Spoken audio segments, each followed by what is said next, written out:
Hello, and thanks for checking out this video. My name is Zach, and I'm a lifelong reader and reviewer of mostly science fiction and fantasy, but also occasionally delving into personal development, comics, manga, and a little of everything in between.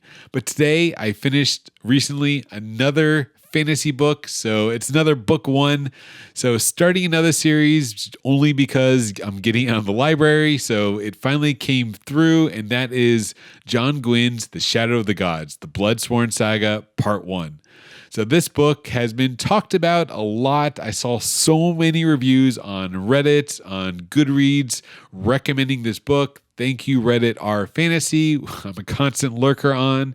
And I see it all the time on the best of book lists, both from John Gwynne in general, but also just The Shadow of Gods being a great series. I think the third book just came out, so maybe that's why it was recently sort of in the news. And I listened to an audiobook, and it went through it about a week, and it was a great read with, as usual, a couple pros, a couple cons. And so I'll kind of break down this review in that structure, the good and the bad. Starting with the bad, I think, just to get that out of the way, was if this is you, you're not alone, but I was totally lost for at least half the book.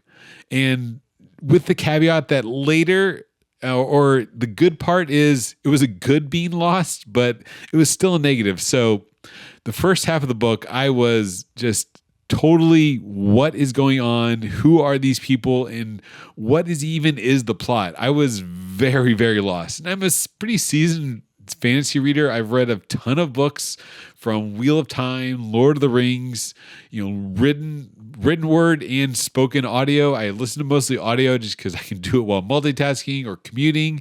But I've read the paper version, and I was still just so lost. So either it was a function of it being a genre not a genre because fantasy is a genre, but being a setting that I wasn't so familiar with. This is, I think, the first book that's Norse inspired. So part of it was admittedly the names. I got really lost of Breckas and Orcas, and the names sound very similar to my maybe untrained ear because it's just such a new kind of naming structure. So that was definitely part of it.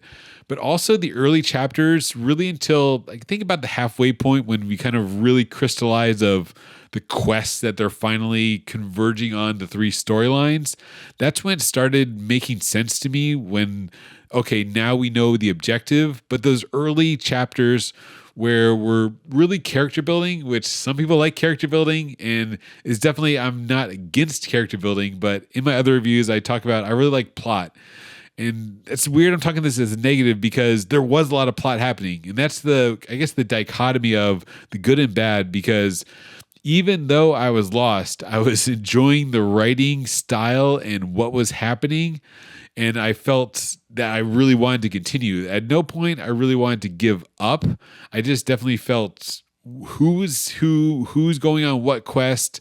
Am I thinking about the other thing? There's a lot of death and violence and sort of side mini quests, but the early chapters, it's a lot of setup. So I really didn't know, what's the objective? Why are we following these characters? That this person is a slave, this person is, going against the tainted, and we're introduced, of course, to the world, but it's not using, I guess, the trope of like Wheel of Time is an example where it's the young protagonist who is being powered up to be the chosen one. That's not the case, at least yet, in book one. I'm also going through the Lycanius trilogy. I'm on the third book of that. So that's similar structure to Wheel of Time, where it's the main characters are sort of the chosen ones and they're super powerful. And that's not the Bloodsworn Saga. So that's why I really liked it. I thought it was a very refreshing fantasy novel. So getting that negative out of the way of just being totally lost with the names, but the positives way outweigh the negatives. It was just such a great world, and that's what I really love. It's fast-paced. There's a lot of action. The action is really well written. Things are moving. Things are happening. I can vividly see the world in my head, the movie in my mind as I'm listening to this. It's very gripping. The story is great. This is totally kind of a vibes review because Even now, a couple days later, I finished it, end of last week. It's still with me. I still had that feeling of, wow, that was a great story. That was a great ride. Even if I was lost for the first half, but in the second half, once we kind of see, okay, they're on this quest to the valley where the final battle of the gods happened.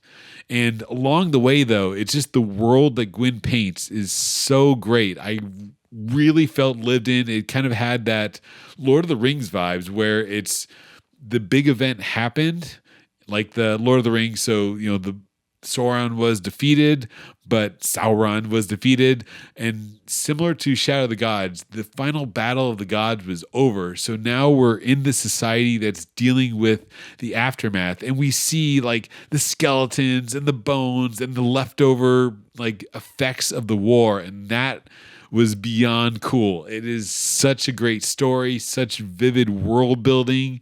And the writing of the characters are even great. That once I kind of got in my mind who was who, Orca is great. It's two female characters. Maybe that's also the confusion. There's two main female characters who are both great, but it's sort of keeping my mind of who's who and what powers do they have, what god are they aligned with. It's a little confusing because out of the three, two of them have the same god powers. So they do have powers. There is kind of this powers. It's not really explored in this first book.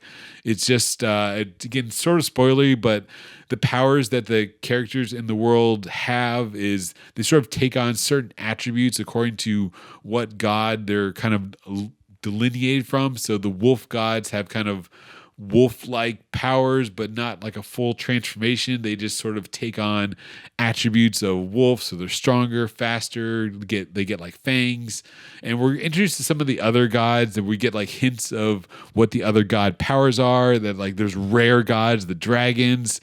And then at the end, yes, there's a really cool culmination of these hints with the dragons. We see the dragon comes back.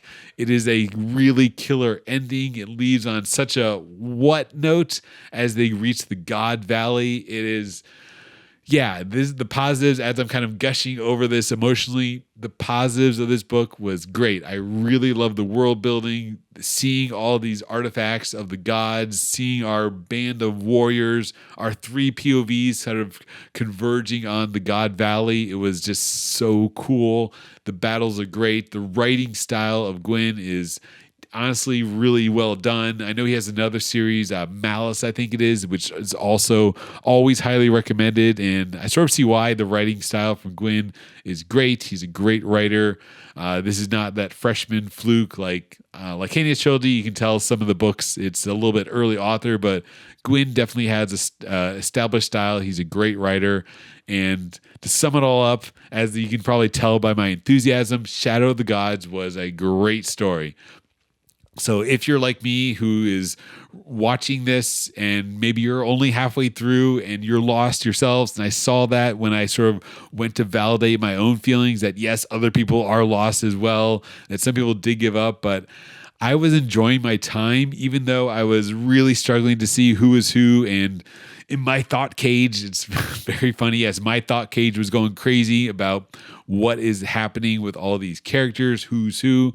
But I really enjoyed the ride, and the ending, once you hit the halfway point and they're on their journey and we realize, okay, all the sort of the paths we kind of see in our head that they're converging on this God Valley and something's going to happen here. And that's where it all comes together and it becomes a masterpiece. I instantly put my hold in for book 2, so I can't wait for that to come available. It's a long wait because only one library has it here locally, but I can't wait to read the next part of the Bloodsworn saga.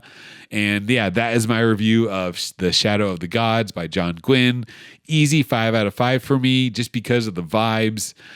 Maybe it was, like a 4 out of 5 for others because of just the really confusing start. But as I said, I think the world itself really showed, even those early chapters, I really liked the world that Gwynne was building, and my thought cage was going crazy with such a great time. It was such a great ride.